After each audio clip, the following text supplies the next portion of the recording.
ओम शांति। प्रातः मुरली। ओम शांति। बाप दादा 23/11/2024 के परमात्म मधुर महाभाग। मीठे बच्चे, देई अभिमानी बनकर सर्विस करो तो हर कदम में सफलता मिलती रहेगी।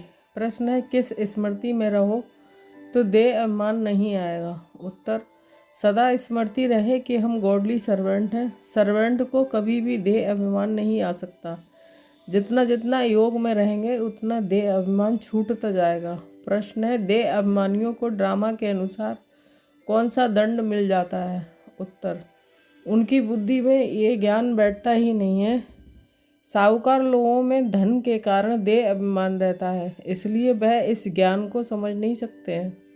ये भी दंड मिल जाता है, गरीब सहज समझ लेते हैं। ओम शांति। रूहानी बाप ब्रह्मा द्वारा राय दे रहे हैं, याद करो तो ये बनेंगे सतो प्रधान, बन अपने पैराडाइज राज में प्रवेश करेंगे। ये सिर्फ तुमको नहीं कहते हैं, परंतु ये आवाज़ तो सारे भारत बल्कि विलायत में भी जाएगा, सबके पास। बहुतों को साक्षात्कार भी होगा। जिसका साक्षात्कार होना चाहिए वह भी बुद्धि से काम लेना चाहिए। बाप ब्रह्मा द्वारा ही साक्षात्कार कराकर कहते हैं, प्रिंस बनना है तो जाओ ब्रह्मा व ब्राह्मणों के पास।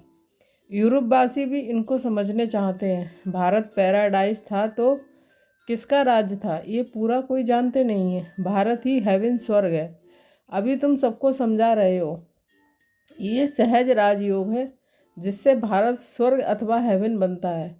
विलायत वालों की फिर भी बुद्धि कुछ अच्छी है, वह झट समझेंगे। तो अब सर्विसेबल बच्चों को क्या करना चाहिए? उन्हों को ही डायरेक्शन देने पड़ते हैं। बच्चों को प्राचीन राजयोग सिखाना है।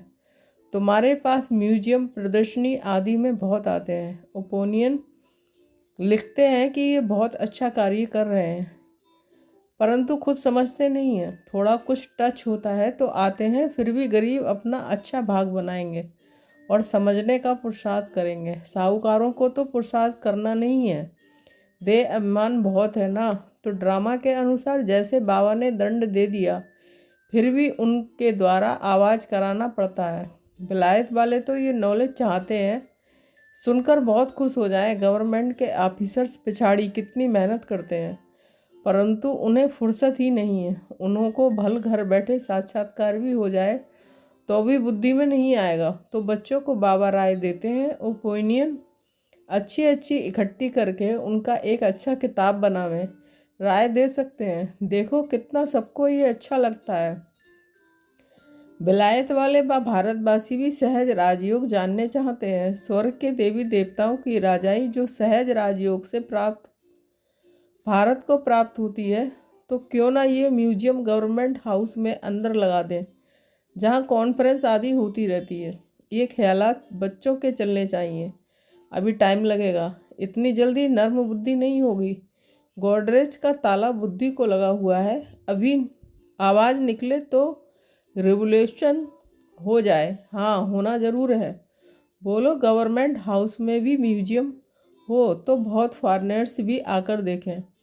विजय तो बच्चों की ज़रूर होनी है, तो ख्यालात चलने चाहिए। देई अभिमानी को ही ऐसे ऐसे ख्याल आएंगे कि क्या करना चाहिए, जो विचारों को मालूम पड़े और बाप से बरसा लेवे। हम लिखते भी हैं बिगर कोई खर्चा। तो अच्छे अच्छे जो बच्चे आते हैं राय देते हैं। डिप्टी प्राइम मिनिस्टर ओपनिंग करने आते हैं, फिर प्राइम मिनिस्टर प्रेसिडेंट भी आएंगे, क्योंकि उन्हों को भी जाकर बताएंगे। ये तो वंडरफुल नॉलेज है। सच्ची शांति तो ऐसे स्थापन होनी है। जचता है, समझानी भी है जचने की। आज नहीं जचेगी तो कल जचेगी। पापा कहते हैं रहते हैं कि बड़े बड़े आदमियों के पास जाओ, आगे चल वो भी समझेंगे। मनुष्यों की बुद्धि तमो प्रधान है, इसलिए उल्टे काम करते रहते हैं। दिन प्रतिदिन और ही तमो प्रधान बनते जाते हैं। तुम समझाने की कोशिश करते हो कि ये बेकारी धंधा बंद करो, अपनी उन्नति करो। बाप आए हैं पवित्र देवता बनाने। आखिर वह दिन भी आएगा जो गवर्नमेंट हाउस में म्यूजियम होगा। बोलो खर्चा तो हम अपना करते हैं, गवर्नमेंट तो कभी पैसा नहीं देगी। तुम बच्चे कहेंगे कि हम अपने खर्चे से हर एक गवर्नमेंट हाउस में ये म्यूजियम लगा सकते हैं। एक बड़े गवर्नमेंट हाउस में हो जाए तो फिर सब में हो जाए। समझाने वाला भी ज़रूर चाहिए। उनको कहेंगे टाइम मुकर्रर करो, जो कोई आकर रास्ता बतावे, बगैर कौड़ी खर्चा जीवन बनाने का रास्ता बताएंगे, ये आगे होने का है। परंतु बाप बच्चों द्वारा ही बताते हैं। अच्छे अच्छे बच्चे जो अपने को महावीर समझते हैं, उनको ही माया पकड़ती है। बड़ी ऊंची मंजिल है, बड़ी खबरदारी रखनी है। बॉक्सिंग कम नहीं है, बड़ी तो बड़ी बॉक्सिंग है। रावण को जीतने का युद्ध का मैदान है, थोड़ा भी देह का अभिमान ना आए।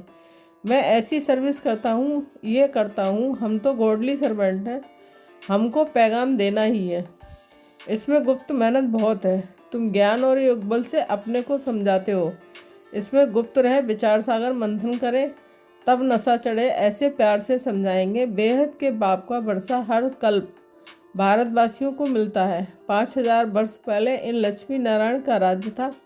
अभी तो कहा जाता है वैशालय, सत्युग है शिवालय। वह है शिव बाबा की स्थापना, यह है रावण की स्थापना। रात दिन का फर्क है। बच्चे फील करते हैं बरोबर हम क्या बन गए हैं। बाबा आप समान बनाते हैं, मूल बात है देही अभिमानी बनना है। देही अभिमानी बन विचार करना होता है कि आज हमको फलाने प्राइम मिनिस्टर को जाकर समझाना है। उनको दृष्टि दे तो साक्षात्कार हो सकता है। तुम दृष्टि दे सकते हो। अगर देही अभिमानी होकर रहो तो तुम्हारी बैटरी भरती जाएगी। देही अभिमानी होकर बैठे, अपने को आत्मा समझ बाप से योग लगाएं, तब बैटरी भी भर सकती है। गरीब झट अपनी बैटरी भर सकते हैं, क्योंकि बाप को बहुत याद करते हैं। ज्ञान भल अच्छा है, योग कम है तो बैटरी भर ना सके, क्योंकि देह का अहंकार बहुत रहता है, योग कुछ भी है नहीं। इसलिए ज्ञान बाण में जौहर नहीं बढ़ता, तलवार में भी जौहर होता है। वही तलवार 10 रुपया, वही तलवार 50 रुपया। गुरु गोविंद सिंह की तलवार का गायन है, इसमें हिंसा की बात नहीं है। देवता हैं डबल अहिंसक। आज भारत ऐसा, कल भारत ऐसा बनेगा तो बच्चों को कितनी खुशी होनी चाहिए। कल हम रावण राज्य में थे तो नाक में दम था, आज हम परमपिता परमात्मा के साथ रहे हुए हैं। अब तुम ईश्वरीय परिवार के हो, सत्युग में तुम होंगे दैवी परिवार के। अब स्वयं भगवान हमको पढ़ा रहे हैं, हमको कितना प्यार मिलता है। भगवान का आधा कल्प रावण का प्यार मिलने से बंदर बन पड़े हैं। अब बेहद बाप का प्यार मिलने से तुम देवता बन जाते हो। 5000 वर्ष की बात है, उन्होंने लाखों वर्ष लगा दिए हैं। ये भी तुम्हारे जैसा पुजारी था, सबसे लास्ट नंबर झाड़ में खड़ा है। सत्युग में तुमको कितना अथाह धन था, फिर जो मंदिर बनाए उनमें भी इतना अथाह धन था, जिसको आकर लूटा। मंदिर तो और भी होंगे, प्रजा के भी मंदिर होंगे। प्रजा तो और ही साहूकार होती है, प्रजा से राजे लोग कर्जा उठाते हैं। ये बहुत गंदी दुनिया है, सबसे गंदा मुल्क है कलकत्ता। इनको चेंज करने की तुम बच्चों को मेहनत करनी है, जो करेगा सो पाएगा। देह अभिमान आया और गिरा, मन मनाभव का अर्थ नहीं समझते, सिर्फ श्लोक कंठ कर लेते हैं। ज्ञान तो उनमें हो ना सके, सिवाय तुम ब्राह्मणों के कोई मठ पंथ वाला देवता बन ना सके। प्रजापिता ब्रह्मा कुमार कुमारियाँ, ब्राह्मण बनने बगैर देवता कैसे बन सकते। तो कल पहले बने हैं वही बनेंगे। टाइम लगता है, झाड़ बड़ा हो गया है तो फिर वृद्धि को पाता जाएगा। चीटी मार्ग में व्यंग मार्ग होगा। बाप समझाते हैं, मीठे बच्चों बाप को याद करो, सुदर्शन चक्र फिराओ। तुम्हारी बुद्धि में सारा 84 का चक्र है। तुम ब्राह्मणी फिर देवता और क्षत्रिय घराने के बनते हो। सूर्यवंशी चंद्रवंशी का भी अर्थ कोई नहीं समझते हैं। मेहनत करके समझाया जाता है, फिर भी नहीं समझते हैं, तो समझा जाता है अभी समय नहीं है। फिर भी आते हैं, समझते हैं। ब्रह्मा कुमारियों का बाहर में नाम ऐसा है, अंदर आकर देखते हैं तो कहते हैं ये बहुत अच्छा काम कर रहे हैं, ये तो मनुष्य मात्र के करैक्टर सुधारते हैं। देवताओं का करैक्टर देखो कैसा है, संपूर्ण निर्विकारी। बाप कहते हैं काम माँ शत्रु है, इन 5 भूतों के कारण ही तुम्हारा करैक्टर बिगड़ा हुआ है। जिस समय समझ आते हैं उस समय अच्छा बनते हैं, बाहर जाने से सब कुछ भूल जाता है। तब कहते हैं 100 करें श्रृंगार। ये बाबा गाली नहीं देते, समझाते हैं देवी चलन रखो, क्रोध में आकर भोंकते क्यों हो। स्वर्ग में क्रोध होता नहीं है। बाप कुछ भी सामने समझाते थे, कभी भी गुस्सा नहीं आता था। बाबा अब रिफाइन करके समझाते हैं। ड्रामा कायदे अनुसार चलता रहता है, ड्रामा में कोई भूल नहीं है। अनादि अविनाशी बना हुआ है। जो एक्ट अच्छी चलती है फिर 5000 वर्ष के बाद होगी। कई कहते हैं कि ये पहाड़ी टूटी हुई फिर कैसे बनेगी। नाटक देखो, महल टूटे फिर नाटक रिपीट हुआ तो वही बने हुए महल देखेंगे। ये हूबहू रिपीट होता रहता है। समझने की भी ब्रेन चाहिए। कोई की बुद्धि में बैठना बड़ा मुश्किल होता है। वर्ल्ड की हिस्ट्री ज्योग्राफी है ना। राम राज्य में इन देवी देवताओं का राज था, उन्हों की पूजा होती थी। बाप ने समझाया है कि तुम ही पूज और तुम ही पुजारी बनते हो। हमसो का अर्थ भी बच्चों को समझाया है। हमसो देवता, हमसो क्षत्रिय, बाजोली है ना। इसको अच्छी तरह समझना है और समझाने की कोशिश करनी है। बाबा ऐसे नहीं कहते हैं धंधा छोड़ो, नहीं, सिर्फ सत्व प्रधान बनना है। हिस्ट्री ज्योग्राफी का राज समझकर समझाओ। मूल बात है मन मना भाव। अपने को आत्मा समझ बाप को याद करो तो सत्व प्रधान बनेंगे। याद की यात्रा है नंबर 1। बाप कहते हैं मैं सब बच्चों को साथ ले जाऊंगा।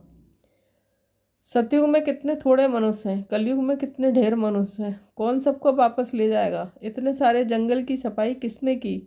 बागवान खेवैया बाप को ही कहते हैं। वही दुख से छुड़ाकर उस पार ले जाते हैं। पढ़ाई कितनी मीठी लगती है, क्योंकि knowledge is source of income. तुमको कानून का खजाना मिलता है, भक्ति में कुछ नहीं मिलता है।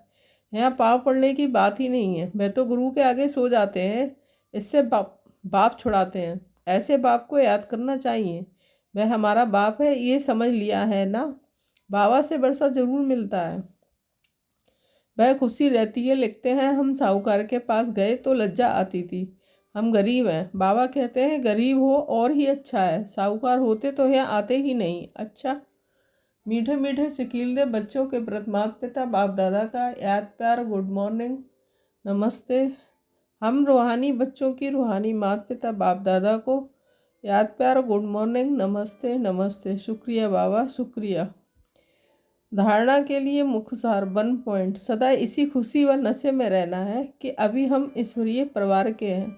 स्वयं भगवान हमें पढ़ा रहे हैं, उनका प्यार हमें मिल रहा है, जिस प्यार से हम देवता बनेंगे। 2 पॉइंट। इस बने बनाए ड्रामा को एक्यूरेट समझना है। इसमें कोई भूल को हो नहीं सकती। जो एक्ट हुई फिर रिपीट होगी। इस बात को अच्छे दिमाग से समझकर चलो तो कभी गुस्सा नहीं आएगा। वरदान। तूफान को तोहफा गिफ्ट समझ, सहज क्रॉस करने वाले संपूर्ण और संपन्न भव। जब सभी का लक्ष्य संपूर्ण और संपन्न बनने का है तो छोटी छोटी बातों में घबराओ नहीं। मूर्ति बन रहे हो तो कुछ हैमर तो लगेंगे ही। जो जितना आगे होता है उसको तूफान भी सबसे ज़्यादा क्रॉस करने होते हैं, लेकिन वो तूफान उनको तूफान नहीं लगता, तोहफा लगता है। ये तूफान भी अनुभवी बनने की गिफ्ट बन जाते हैं। इसलिए विघ्नों को वेलकम करो और अनुभवी बनते आगे बढ़ते चलो। स्लोगन। अलबेलेपन को समाप्त करना है तो स्वचिंतन में रहते हुए स्वयं की चेकिंग करो। ओम शांति। Thank you Baba.